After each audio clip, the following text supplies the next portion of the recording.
ओम जय जय जय नमोस्तु नमोस्तु नमोस्तु। नमो हरियंताणं नमो सिद्धाणं नमो आर्याणं नमो अध्यायाणं नमो सर्वसावणं। मंगलं भगवान् वीरो मंगलं गौतमो गणी मंगलं कुंदकुंदाद्यो जयंदर्भोऽस्तु मंगलं सर्वमंगलमांगल्यं सर्वकल्याणकाय प्रधानं सर्वधर्माणां जयं जयतु शाश्वतम्।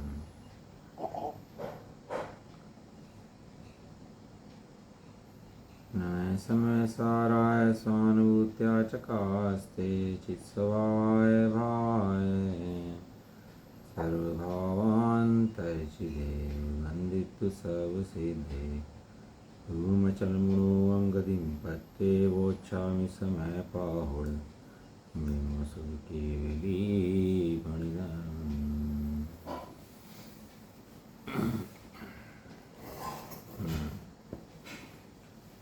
श्री शर्माजी ग्रंथ संवादिकार का प्रारंभ चल रहा है। उपयोग में उपयोग है, उपयोग नहीं क्रोधादि में, क्रोधादि में क्रोधादि हैं, क्रोधादि हैं क्रोधादि में। कहते हैं ऐसी बात सुनकर नाचो, ऐसी बात है गजब की, सारा इसका दंड अपराध सब माफ है। जड़ चेतन की सब परिणति प्रभु अपने अपने में होती है। अनुकूल कहें प्रतिकूल कहें है झूठी मन की वृत्ति है। अनुकूल हैं प्रतिकूल हैं ये तो झूठी बातें हैं। यहाँ तो ये कह रहे कि शरीर जो है ना तो पुद्गल है। यहाँ तो कह रहे आचार्य देव इस बात में कि तो क्रोधादि कषाय उठती है ना, उनका संबंधी पुद्गल होने से वही पुद्गल हैं। मतलब हो कहाँ रहे अपने उपयोग के अंदर। वो कह रहे संबंध किन से है उनका कि संबंध पुद्गल से है। दर्पण के अंदर बनने वाला मोर, कह रहे दर्पण का संबंध उसकी स्वच्छता से है, मोर से नहीं है। दर्पण का संबंध किससे है? उसकी स्वच्छता है उससे है। स्वच्छ है इसलिए मोर झलकता है, मोर से कोई संबंध नहीं है। ऐसे क्रोध आदि का हैं ये उपयोग के अंदर झलकते हैं, लेकिन उपयोग का उन क्रोध आदि से कोई संबंध नहीं है। वो चरण योग के शास्त्रों में या अन्य शास्त्रों में ऐसा आ जाता है कि जीव उपयोग करता है, वो उसको अभाव करने की अपेक्षा से आता है कि भाई तू स्वच्छंद ना हो जाए, इस अपेक्षा से आता है। लेकिन वास्तविक बात क्या है कि वास्तविक बात यही है कि वो जड़ हैं और मेरे रूप में नहीं है। मैं ध्रुव हूँ, मेरा स्वभाव अलग है, उसका रूप अलग है। दोनों के रूप अलग अलग हैं। वो क्रोधादि कषाय का स्वभाव जुड़ता है उद्गल से, क्षणिक है, पराधीन है, दुख देने वाला है। बड़े पंडित की भक्ति आते तो कहते हैं प्रभुता सुख ज्ञान विभव मुक्ति निज में ही विल से। एक अच्छा छंद है उनकी उसमें ना भक्ति में। उसकी तो चाह नहीं होती जो अपने में नहीं हो। दुख दारिद्र बंधन रोग आदिक को इच्छे कौन अहो। प्रभुता सुख ज्ञान विभव मुक्ति निज में ही विल से रे। आराधना का फल देखो जिनवर दिखा रहे। प्रभुता चाहता है जी, लघुता चाहता है कोई कि मैं छोटा लघु बन जाऊं, कोई मुझे पूछे नहीं, ऐसा चाहता है कि मैं प्रभु बन जाऊं, स्वयं प्रभु है।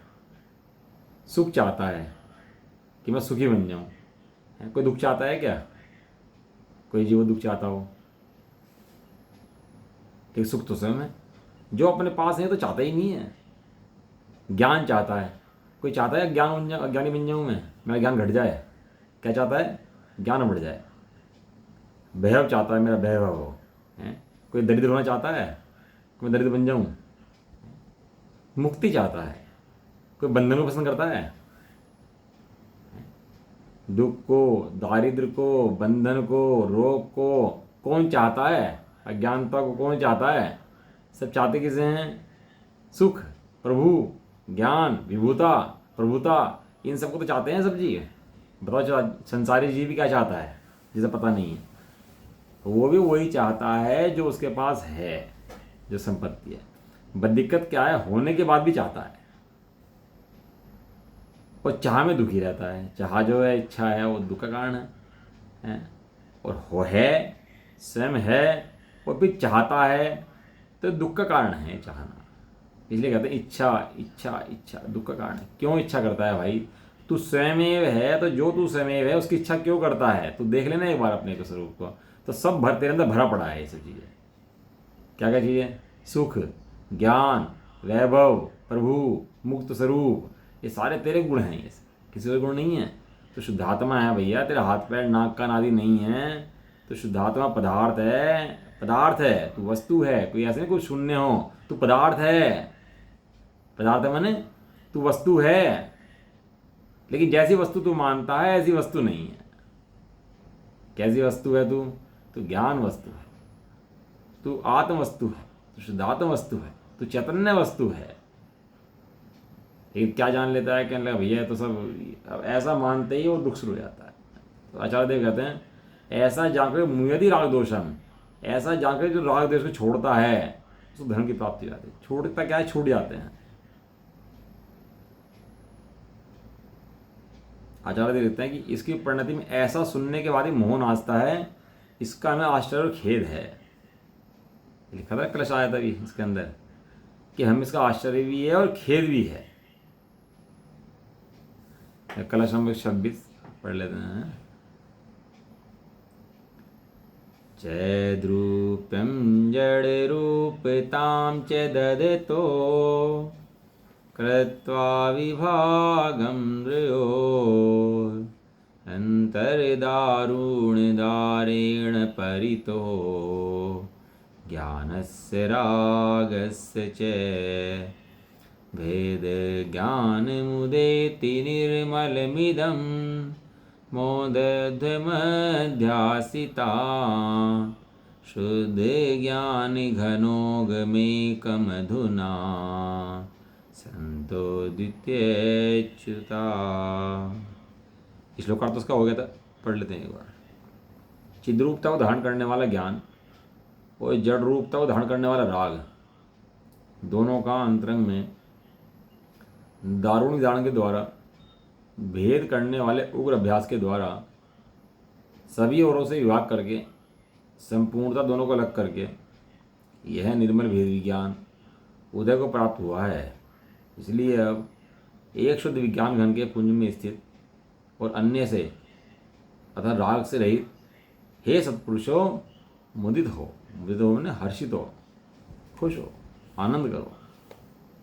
ये तो आनंददायी बात है। क्या बात है कि राग को लिया जड़ के अंदर। राग को कहाँ लिया? जड़ के अंदर। आचार्य कुंद देव ने संवर अधिकार प्रारंभ करते ही पहली गाथा के अंदर राग को जड़ के खाते में घेरा। अब कोई कहे कि नहीं भैया ये तो व्यवहार से घेरा होगा या तो कुछ और सोचा होगा, ये बिल्कुल स्पष्ट गाथा है, एकदम बिना लगा लपेटी गाथा कि वस्तु स्वरूप तो ऐसा है, अब तू इसके विपरीत मानता है तो तू मिथ्या दृष्टि है। अब जीव क्या है ना, नियोगों के ना कथन आते हैं शास्त्र के अंदर, कहीं कुछ आता है कहीं कुछ आता है, तो अपनी मति कल्पनाओं से ही कल्पनाएं कर लेते हैं उनके अंदर, जबकि तत्वों का, न्यायों का, जो का तो सिद्धांत करना चाहिए, जिसका बल जितना है वैसा करना चाहिए। अब राग मेरे अंदर है और राग मेरे अंदर नहीं है, दोनों ही बातें शास्त्रों की हैं। क्या बताया? राग मेरे अंदर है, राग मेरे अंदर नहीं है, दोनों ही बातें शास्त्र की हैं। कि किस बात को कितना बल देना, ये बात ज्ञानी बताएंगे, ये बात मेरे को ज़रा पता लगेगी। ये तो अपनी मत कल्पनाओं से राग का जोर पड़ा हुआ है आज तक, अनादिकाल से राग को अपना मानता है। अनादिकाल से जीव ने काम भोग बंधन की कथा सुनी है, अभी शुद्ध बुद्ध देखा तो आत्मा की बात कभी सुनी नहीं है, रुचि नहीं है, पची नहीं है इसको आज तक है। और आचार्य अमरचंद कुंद देव कह रहे हैं कि ये तो बिल्कुल राग भिन्न है। तो भाई दोनों बातों में तो वो अलग अलग बातें हैं दोनों की दोनों। एक कह रहा है कि राग तेरे अंदर है और एक कह रहा है कि राग तेरे अंदर है ही नहीं, तो दोनों बातों में किसको सही माने? इसीलिए नय को जन्म हुआ। नय की कैटेगरी होती है, शुद्ध नय सबसे ऊपर है, उसके नीचे फिर अशुद्ध नय है, फिर व्यवहार नय है, और नय पढ़ेंगे तो समझ में आएगा कि कौन सी बात को सत्य है। नय पढ़े बिना मार्ग नहीं है, इसलिए नय की विवक्षा बहुत जरूरी है। किस नय से कौन बात क्या कह रहा है, बहुत जरूरी है।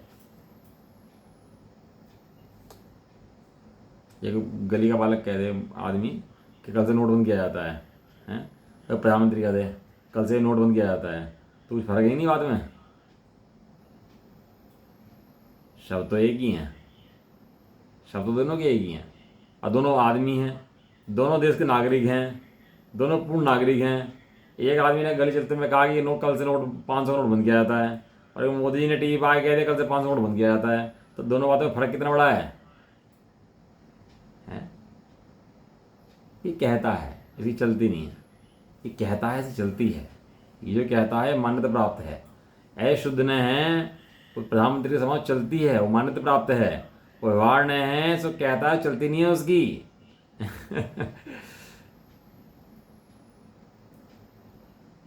शुद्ध न कहता है कि राग आत्मा के अंदर नहीं है, और व्यवहार न चिल्लाता रहे। अब मोदी जी कहते 500 नोट कल से बंद हो गया, और एक आदमी कहे नहीं नहीं मैं नहीं मानता, ये 500 नोट बंद हो गया, तो क्या होगा? क्या होगा फिर?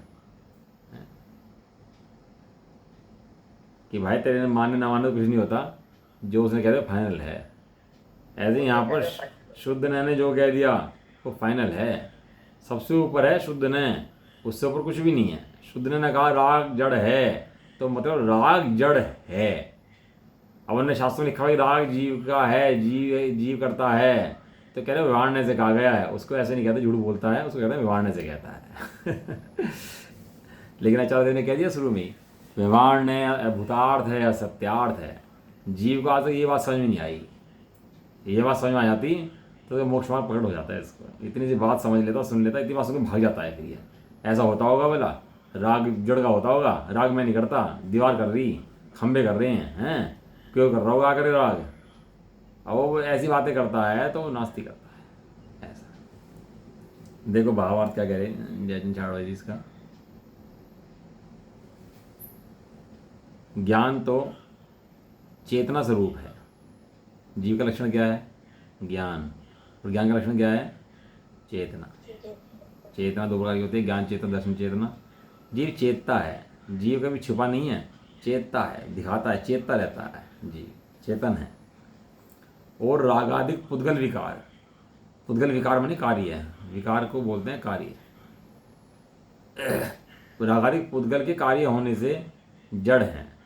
चेतन चेतन जड़ जड़, दो भेद मुख्य लो, जड़ और चेतन, ज्ञान और राग, दो के अंदर भेद ज्ञान मूलता करना। मैं नोट कर लेता हूँ ये बात। जड़ और चेतन, ज्ञान और राग। जड़ अलग है, चेतन अलग है, ज्ञान अलग है और राग अलग है। किंतु ऐसा भाषित होता है कि मानो अज्ञान रूप से ज्ञान भी रागादिक रूप हो गया हो। कैसा लगता है? ज्ञान भी रागादिक रूप हो गया। कैसे लगता है ये अज्ञान के कारण से लगता है। जैसे दर्पण में झलकते हुए पदार्थ ऐसा लगता है तन में हो गए हों, डूब गए हों उसके अंदर, इसी के अंदर हों। लगता है कि नहीं लगता है? देखने से कैसे दिखाई देता है? इसी के अंदर हो गए हों, तन में हो गए हों, डूब गए हों, एक में एक हो गए हों, समा गए हों इसके अंदर। लेकिन ऐसा होने पर भी अज्ञानी तो ये मान लेता है कि ज्ञान जानता है कि दोनों एक में हुए नहीं। वो दुकान में क्या होता है ना, वो लोग क्या करते हैं, शीशे लगा देते चारों तरफ, तो उससे क्या होता है दुकान बड़ी दिखाई देती है। दुकान होती छोटी है वो, लेकिन दोनों तरफ शीशे लगाने से क्या देती है, दुकान बड़ी हो गई है। इधर भी का रिफ्लेक्शन इधर, इधर का रिफ्लेक्शन इधर, और लगता है भाई ये तो बड़ी दुकान है यार, इसका इधर भी माल रखा हुआ है, इधर भी माल रखा हुआ है। लेकिन ध्यान से देखने पर नजर आता है कि ये दुकान तो छोटी है, इसमें शीशे लगाए हुए हैं। आजकल चल रहा है ना वो शीशे का बहुत फैशन चल रहा है आजकल, सब जगह शीशे शीशे। क्यों शीशे लगे हुए हैं इतने? कि वो ऐसा बड़ा बड़ा लगता है उस शीशे से।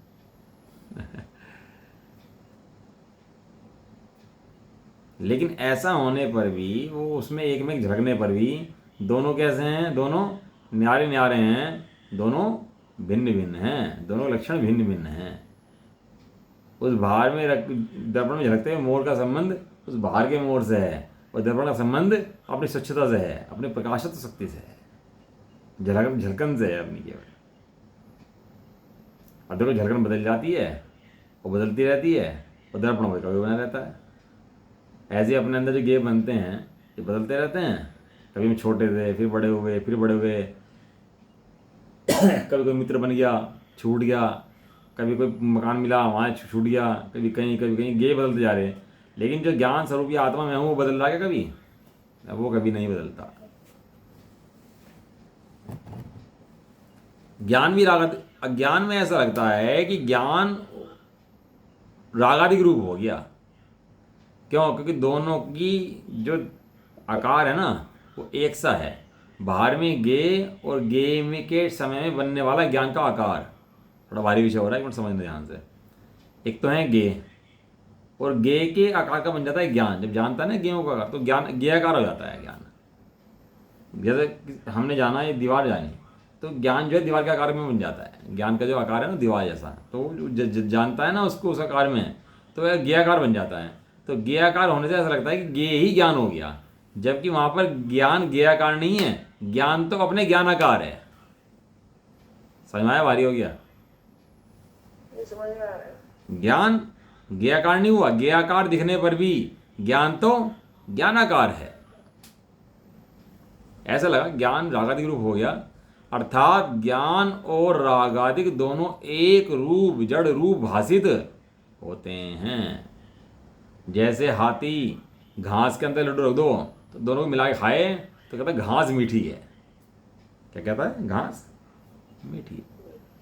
अगर तो सब्जी खा रही है, सब्जी खा रही होगी, तो फिर क्या करते हैं उसके अंदर थोड़ा पानी मिलाते हैं और सब्जी मिला देते हैं, तो खारापन कम हो जाता है उसका। तो सब्जी खा रही थी तो खारापन कैसे कम हुआ उसका? वहाँ सब्जी खा रही नहीं थी, वहाँ जानता है कि कहता है सब्जी खा रही है और मानता है नमक खा रहा है, तो वहाँ पानी वानी मिला देता है उसके अंदर, तो वो खारापन कम हो जाता है उसका। नमक ज्यादा है। ऐसे ही यहाँ पर गे की विभिन्नता है, कषाय कर्म इतने नरक के अंदर भी जीव क्या है कि क्या करता है, वो जानता है ये गेयों के कषाय के भेद हैं, मेरे भेद नहीं है, मैं तो ज्ञान स्वरूप आत्मा हूँ। इतना जानने के बाद उसको भेद ज्ञान अंदर प्रकट होता है। जो ज्ञान स्वाभाविक आत्मा को नहीं जानता उसका धर्म भी शुरुआत नहीं होती नहीं है, पर धर्म प्रकट उसको होता ही नहीं है। ऐसा ये धर्म का मूल आचार्य देव ने बताया है। ज्ञान और राग दोनों एक रूप जड़ रूप भाषित हो जाते हैं, अपने को भी ये रूप मान लेता है। लेकिन जब अंतरंग में जब सुनता है किसी कालब्धि आ जाती है, ये कालब्धि आए भी ना समझ में आता भैया बात कितना सुनता रहे, काल लब्धि ना आए तो लाख उपाय करे समझ में ना आए, लिखा टोटर में जी ने अब इतने जीव हैं, पढ़ तो बहुत जीव रहे लेकिन नहीं हो पाता। क्यों नहीं हो पाता? मंदिर थे जीव जा रहे, क्यों नहीं हो पाता? काल लब्धि के बिना करोड़ों उपाय करे तो कार्य करना संभव नहीं है, और काल लब्धि किसी की आ जाए तो कार्य सहज में हो जाता है। लेकिन वह पुरुषार्थ गुण नहीं कर रहे, काल लब्धि आने पर जो समय पुरुषार्थ करते हैं उनका कार्य हो जाता है, और जिन्हें काल लब्धि नहीं आती उनका समय पुरुषार्थ भी होता ही नहीं है। ऐसा तो जो इस धर्म में नहीं लग रहे हैं भाई, दोष भी उनका नहीं है, वे भी जीव हैं, कि काल लब्धि आएगी। जब काल लब्धि आएगी तो वे समझ जाएंगे, अभी काल लब्धि नहीं आई है तो नहीं समझ रहे हैं। कह रहे जब अंतरंग में ज्ञान और राग का भेद करने का तीव्र अभ्यास करने से भेद विज्ञान प्रकट होता है। देखो धर्म का बीज होता है, एक बीज होता है ना, बीज के बिना फैला सकता है क्या? बताओ आप, बीज के बिना फैला सकता है? नहीं, तो नहीं आ सकता। वो बराबर बात है, बीज हाथ में होगा तो उसको बोएगा तो फैलाएगा, बहुत बराबर है, बोएगा तो फैलाएगा, याद बराबर है। लेकिन बीज ही ना हो तो बोएगा किसको? कि भाई उसने देख लिया, खेती करी, किसान ने हल ले गया, उसने पानी गिरा, हल चलाया, उसका तो बढ़िया आम फल निकला है, अरे भाई ये काम बढ़िया, वो भी हल ले आया और पानी ले आया, उसने खूब हल चलाया, और बेटा एक साल 2 साल हो गए, क्या बात है, ये बोता है इसका फल निकल जाता है, मैं बोता हूँ मेरा फल नहीं निकलता, ये चक्कर क्या हो रहा? इसका मतलब जादूगर है कोई बीज डालता है। अब क्या क्या कर लिया, ये जादूगर है कोई ना कोई, अरे मुनराज हैं, भगवान है, कोई कला है इनके पास अरे बीज गिरना था भैया, तो बीज नहीं गिरता। बाजार में किसान जाता है तो बीज लेकर आता है, क्वालिटी का क्वालिटी, तो पहले बीज चेक करता है, जो जिसका फल चाहिए उसका बीज लेकर आता है। देखा होगा आपने, बहुत तरह के बीज की वैरायटी आती है, उसको समझता है, छांटता है बीजों को। हमने देखा वहाँ पर खतौली में, तो बीज की दुकान होती है ना, तो यार बीज ही बीज बिकते हैं। और बीज की भी छटनी, बहुत तरह के बीज होते हैं, कम खट्टे का, कम मीठे का, कम इसका। जैसा बीज बोएगा उसका वैसे ही कम खट्टा, कम मीठा, वैसे फल निकल आएगा उसके अंदर से। अन्य कारण से अन्न की प्राप्ति नहीं होती। क्या कहा? अन्य कारण से, हाँ, जैसा बीज होगा वैसा ही फल निकल कर आएगा। तो इसका मतलब भाई तू बीज बोने से पहले देख ले तुझे फल कौन सा चाहिए। यहाँ संवर अधिकार के अंदर बिल्कुल स्पष्ट कह दिया है कि जब तक जीव राग और ज्ञान का भेद विज्ञान का तीव्र अभ्यास नहीं करेगा। कैसा अभ्यास लिखा? मंद अभ्यास, तीव्र अभ्यास? तीव्र अभ्यास। अभी तो अपन लोगों को जब उठेंगे ना तो बस अपना पूरे दिन याद नहीं आएगा कि मैं समय सारणी में क्या पढ़ा था, कौन सा गलत पढ़ा था। पूरे दिन के लिए दिमाग में सफा चढ़ हो जाएगा बस। ये भी जब बैठ के तो बैठ गए, अब पूरे दिन दिमाग में वही कार्यक्रम चलते रहेंगे पूरे दिन के। अपने दिमाग में एक बार भी यदि आया कि हाँ क्या कलश पड़ा था, इसको बैठ के पढ़े और उठाएं। संध्या बहन जी थी, बता दी थी कि ना जब हमें स्वाध्याय कर लेते थे, बड़े पंडित पढ़ा देते हैं, तो दीवार की तरफ मुँह करके बैठ जाती थी 2-3 घंटे के लिए और बैठ कर चिंतन करती थी जो बड़े पंडित पढ़ाया है। इतनी विशुद्धि अपने लोगों के अंदर नहीं पकती ना भाई, इसलिए काम नहीं चलता। अपूर्व असर पढ़ रहे थे कल। अपूर्व असर में इतनी बढ़िया विधि लिखी आत्मा को प्राप्त करने की कि तू शुद्धात्मा है और प्राप्त होकर कैसे हो जाएगा।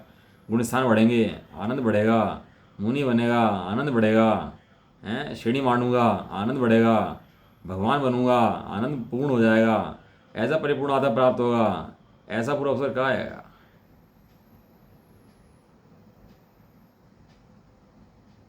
जड़ कण से रिधि वै मानिक देवणी, जाण्यो सब को पुद्गल एक स्वभावणो, अपूर्व अवसर क्यारे आवे चावे सो,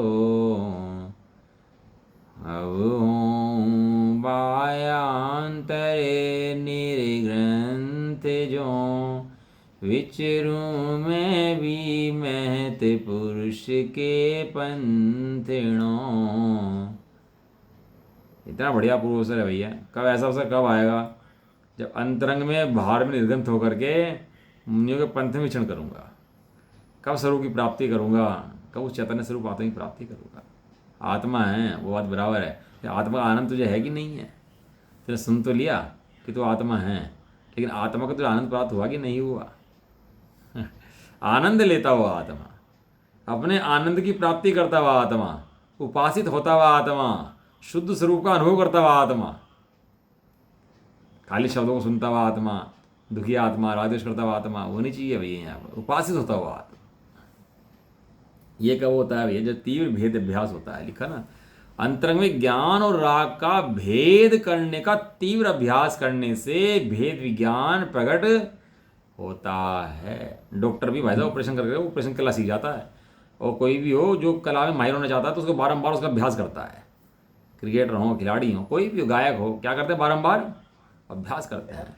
ऐसे ही यहाँ बारंबार अभ्यास किसका है कि ज्ञान में गे बनते हैं, ज्ञान मुझ रूप नहीं होता, मैं गे रूप नहीं होता। इसका बारंबार अभ्यास करे, क्योंकि भ्रांति है यहाँ बैठी हुई तेरी। यहाँ गड्ढे में पानी भरा हुआ है, इसको भरना पड़ेगा गड्ढे को। अब खाई होती थी पहले, खाई के अंदर वो पानी भर रहा है। अब कहते हैं मकान बनाना है, तो कैसे मकान बनाते उसके ऊपर? पहले पानी भर लेंगे, मिट्टी डाल लेंगे उसमें। हाँ, पहले खाई भरेंगे, खाई का पार्ट पाटेंगे पहले। खाई का पार्ट पटेगा, लेवल प्लेन होगा, तब जाकर उसके बाद बिल्डिंग खड़ी होगी। हैं? अभी तो हमारा प्लॉट ही प्लेन नहीं है भाई। तेरा प्लॉट ही तूने सुन तो लिया कि यहाँ बिल्डिंग बनानी है, वो तो ठीक बात है, लेकिन बिल्डिंग बनाने गड्ढा ही बनना है। वो गड्ढा भर, तेरा उपयोग जो सदाकाल पर में उपयोग करके उड़ता लगी रहती है ना, उसको बदल भाई। ज्ञान और राग का तीव्र अभ्यास कर। मैं थोड़ा रुक गया तीव्र अभ्यास के ऊपर, क्योंकि तीव्र अभ्यास के अंदर बहुत बल है भैया। उपयोग सारे दिन बाहर में भटकन लगे रहे और अपने स्वरूप को प्राप्ति करके क्या मुझे प्राप्त करना है, किस लिए मेरा मनुष्य जीवन मिला है, मुझे क्या बनना है, इसकी पता ना हो तो काम होता नहीं भैया। बस तीव्र अभ्यास करने से भेद ज्ञान प्रकट होता है। तब यह ज्ञात होता है कि ज्ञान का स्वभाव तो मात्र जानने का ही है। ज्ञान का स्वभाव तो मात्र जानने का, और ये देखो जानने का ही नहीं, आनंद का भी है। जहाँ ज्ञान है वहाँ आनंद है, जहाँ जहाँ ज्ञान है वहाँ वहाँ आनंद है, जितना जितना ज्ञान है उतना उतना आनंद है। ज्ञान और आनंद की मैत्री है, ज्ञान और आनंद की मैत्री होती है। जहाँ जहाँ ज्ञान मिलेगा वहाँ वहाँ आनंद मिलेगा। अब ऐसी बात जाननी, हाँ भैया जानने का है, ठीक है भाई जान लिया, शास्त्र में लिखा 4 दिन ठीक लिखा होगा, बिल्कुल ठीक बात है, गलत बात थोड़ी लिखी है, बिल्कुल सही बात है। लेकिन तुम्हें तुझे आनंद प्राप्त हुआ कि नहीं हुआ? तू कितना आनंद प्राप्त हुआ, तू अपनी बात बता।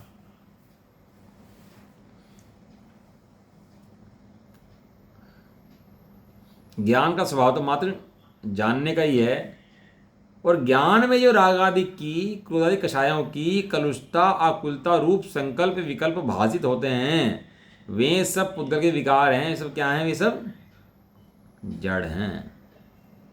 इस प्रकार ज्ञान और राग आदि का भेद का स्वाद आता है, अर्थात अनुभव होता है। 1 मिनट आया मेरा।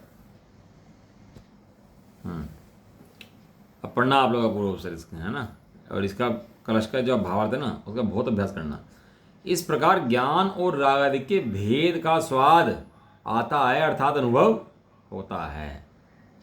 जब महिला सब्जी बना लेती है ना, तो सब्जी बना के उसका टेस्ट चेक करती है कि उसके अंदर सब मसाले बराबर बराबर हैं कि नहीं है।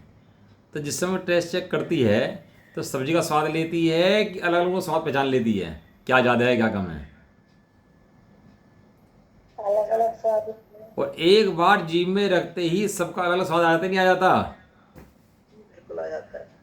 अब बताओ कैसे उसमें अलग अलग स्वाद ले लिया। इसमें खट्टा कैसा स्वाद कैसा है, मीठा मीठा का स्वाद कैसा है, नमक का स्वाद कैसा है, मलाई कैसी है, और मावा कैसा है, और तेल कितना है, घी कितना है, और सब्जी कच्ची है कि पक्की है। एक बार जीभ पे रखते ही ज्ञान की ताकत है कि सब पहचान लेता है, कम क्या है ज़्यादा क्या है।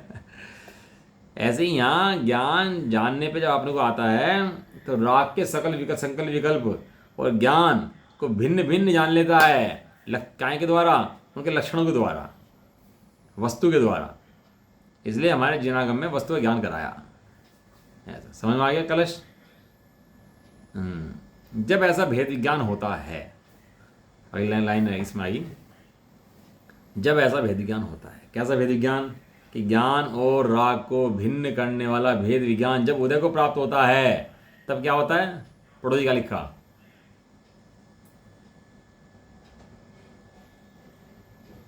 तब पढ़ दो, बढ़िया लाइन है।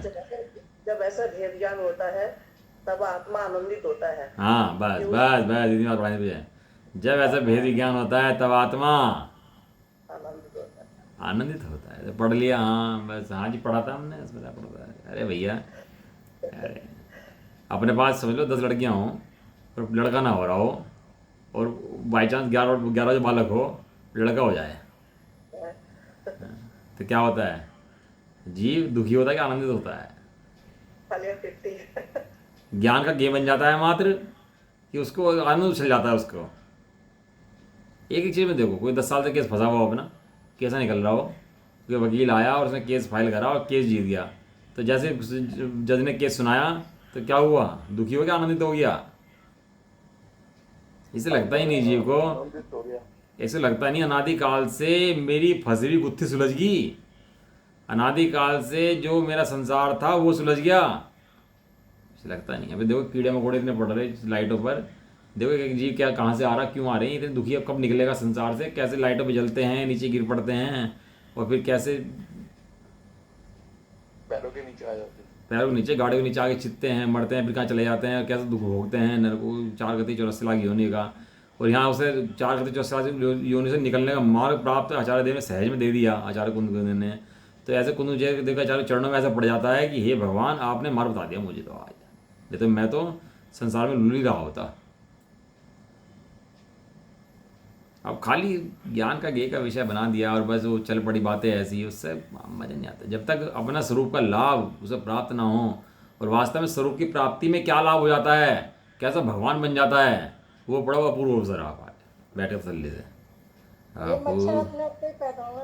हाँ समूर्छन है ना, अपूर्व अवसर क्या रे आवे पाव सो।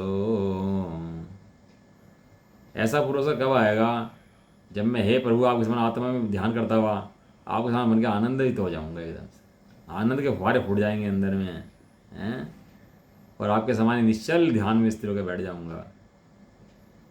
भावना तो कह सकते हैं ना, भावना भवनाशनी है ना भैया, भले ही मैं नहीं कर सकते भावना तो भाई सकता हूँ, ये प्रभु कभी आपके साथ बैठ जाऊंगा। उससे ज्ञात होता है कि स्वयं ज्ञान, स्वयं सदा ज्ञान स्वरूप ही रहा है, रागादिक रूप कभी भी हुआ नहीं है, नहीं हुआ। इसलिए आचार्य देव ने कहा है कि हे सत्पुरुषो अब मुदित हो जाओ। अब हर्ष, ये जो मुदितपना है इसका नाम है संवर। क्या है मुदितपना है, इसका नाम क्या है?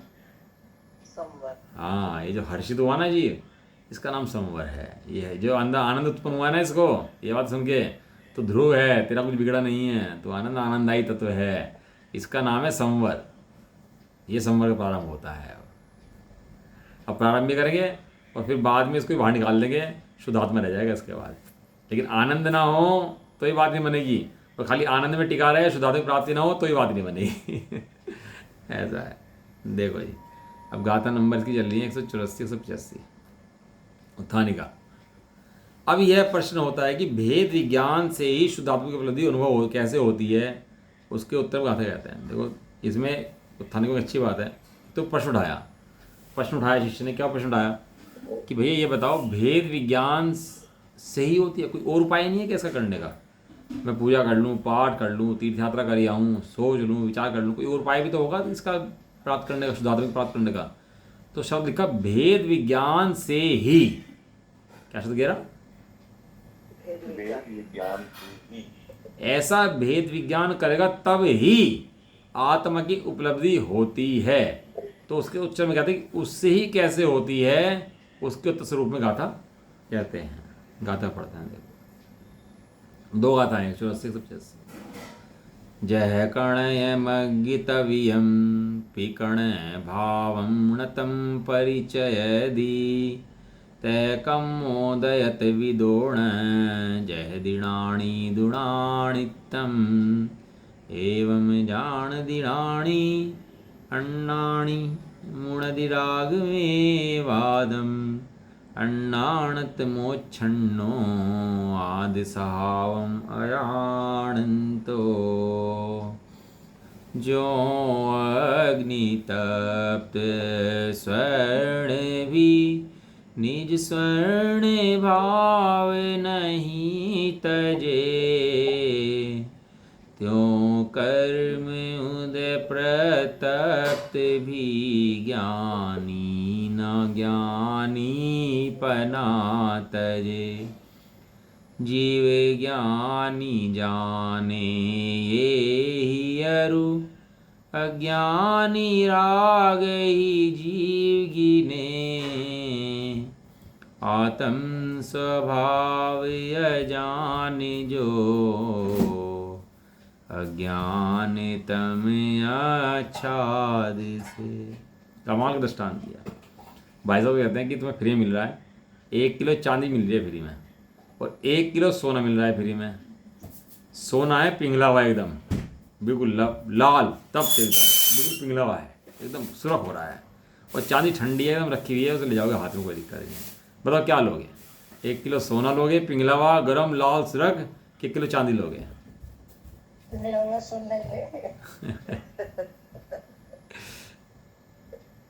क्या वो सुरख है, लाल है भैया, बहुत फूकता हुआ है, धुआं निकलता है उसके अंदर। कहना तुम छोड़ो ना भाई, थोड़ा ठंडा पड़ जाएगा, तुम क्या बात कर रहे हैं? हमें तो सोने चाहिए, तो हमें यहाँ रख दे, हम ले जाएंगे अपना उठा के थोड़ी देर में से। तो यहाँ रख दे भाई 1 किलो सोने को। कितनी अकल चलती है बाहर में जीव की सबकी है, कितना दिमाग बाहर में काम करता है। कह रहे जैसे स्वर्ण अग्नि से तप्त होता हुआ भी अपने स्वर्णत्व को नहीं छोड़ता, इसी प्रकार ज्ञानी कर्मों के उदय से तप्त होता हुआ भी ज्ञानित्व को नहीं छोड़ता। ज्ञानी की गाथाएं चल रही है ना, तो संवादकार प्रारंभ हो गया, तो ज्ञानी की गाथाएं चलेंगी। तो ज्ञानी क्या है, अपने ज्ञान स्वभाव को कभी नहीं छोड़ता, वो वही तो सहारा है उसका, ज्ञान स्वभाव, अन्य दूजा कोई सहारा नहीं है उसका भैया। वो भजन आता है ना, ओ मेरे चैतन्य घन निज आनंद में मगन सुन प्यारे, तेरी भक्ति में क्षण जाए सारे। चैतन्य की पूजा करी सामने रख के, बैठा के अपने चैतन्य को। मुक्ति जिनने भी अब तक है पाई, तेरा आश्रय ही सबको सहाई। जिन्होंने जिन्होंने भी आज तक मुक्ति पाई है वो चैतन्य स्वरूप की आराधना के बल से पाई है। मुक्ति जिनने भी अब तक है पाई, तेरा आश्रय ही सबको सहाई। बताओ, पूजा करे, पाठ करे कि चैतन्य की आराधना करे?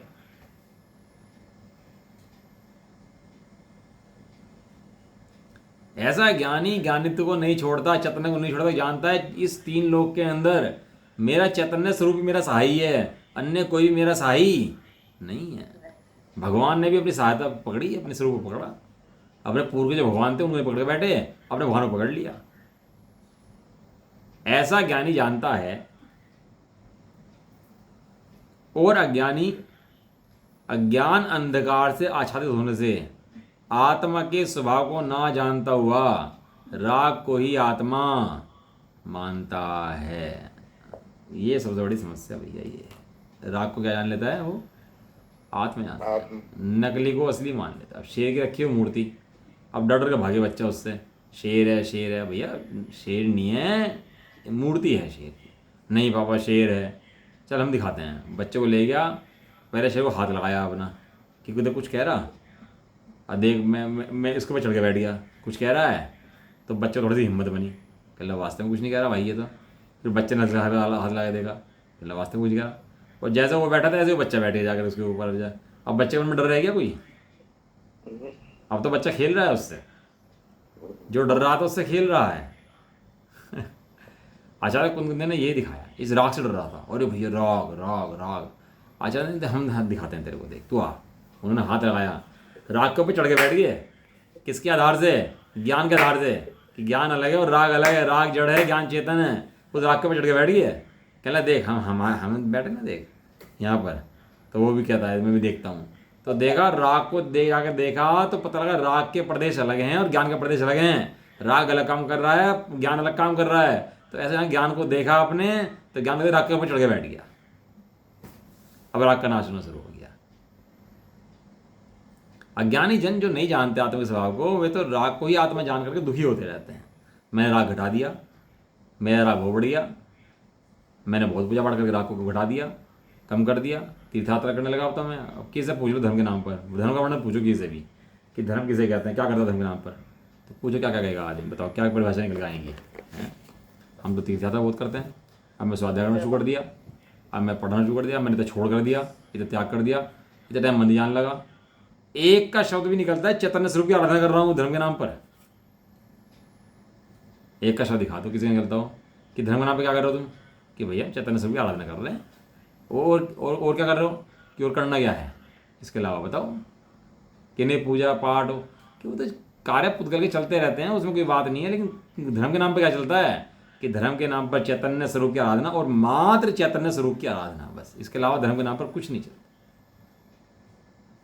ठीक है, अभी आज का समय तो अपना पूरा हो गया है ना। और ये जो इसकी टीका है इसके अंदर भेद विज्ञान का ही पूरा अच्छा खुलासा करेंगे कि भेद विज्ञान कैसे करना हो। धर्म का मूल जो है, प्रारंभिक भूमिका में जो धर्म का मूल है वो भेद विज्ञान ही है। बाद में भेद विज्ञान का अभ्यास बन जाता है भेद का, और वो भेद विज्ञान अस्त हो जाता है और शुद्धात्मा प्रकट हो जाता है। लेकिन शुरुआत जो होती है तो भेद विज्ञान से उसकी होती है। और भेद विज्ञान कैसे होता है कि अपने ज्ञान स्वाभाविक आत्मा को एक तरफ रखो, और बाकी इतने कषाय विकल्प संकल्प विकल्प असंख्यात अनंत प्रकार इतने आते हैं उनको सब रखो दूसरी तरफ। वे आते जाते रहते हैं और ज्ञान स्वभाव वैसा का वैसा ही बना रहता है। दर्पण के अंदर गाड़ी भाग रही थी, बोला कैसा दर्पण भाग रहा हो? तो कहना दर्पण भाग रहा है तो कि भाई दर्पण में हाथ लगा के देखते। जब दर्पण में हाथ लगाया तो पता दर्पण तो वहीं का वहीं है, और भाग कौन रहा है? दर्पण की गाड़ियाँ हैं, तो गाड़ियाँ भाग रही हैं। ऐसे ही राग भाग रहा है, ये विकल्प भाग रहे हैं, कषाय भाग रही है, सब भाग रहा है, लेकिन ज्ञान पे देखा तो वो ज्ञान तो नहीं भाग रहा। ज्ञान तो वैसे का वैसे ही है, पर स्वभाव में ही है। ये गेहूं के भेद हैं आने जाने के, अपने ज्ञान का कोई भेद ही इसमें नहीं है। ज्ञान तो वैसा का वैसे ही है, भगवान स्वरूप ही है ऐसा। चलो जी, निज निधि निज में बताई।